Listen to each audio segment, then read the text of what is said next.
Барлықтарыңа сәлем, мен бүгін сендерге барлық білетін әбден тізесін шығарып біткен салатты тағы да бір рет көрсетейін.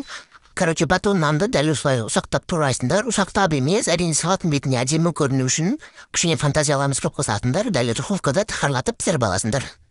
Тауықтың көкірегінен көкірегі деген несі, Құдай-ау. Төс етінен жасалға, төс етіне алып, тоз себесіндер, қарабұрыш, паприка себесіндер, паприканы айналайындар, базарда стаканды сататыннан алындашы, ол деген өте жақсы, әдемі болып піседі. Магазиндер алатын пакеттегі паприкалар маған ұнамайды. Қорған кезде қап-қара болып, бірдеңе болып кетеді, Майды құятын кезде примерно аталарың май заводтың директоры деп ойлайсыңдар, содан соң майды қыздырып тұрып, тауықтың етін жақсылап қып-қызыл етіп қорып аласыңдар.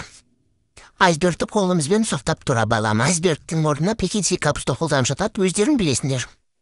Соусқа бізге майонез, горчица және қарабұрыш, ұсақталған чеснок барлығын жасап тұрып араластырамыз.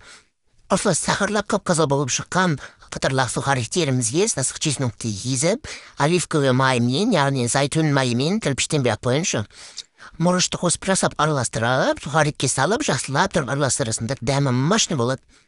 Соқтап алған айсбергке дайындап алған соусымызды жақсылап тұрып араластырамыз. Және черри помидор саласыңдар. Черри болмаса жарғана помидорды бөліп сала бетесіңдер. Содан соң қалаған түрдегі сырды қолданасыңдар. Содан соң сухариктеріңді қойып аласыңдар және безиненің жұмыртқасын қайнатып дәл осылай қойып шығасыңдар. Қарапайым қара тауық, ақ тауық, дике тауықтың жұмыртқасы да бола береді.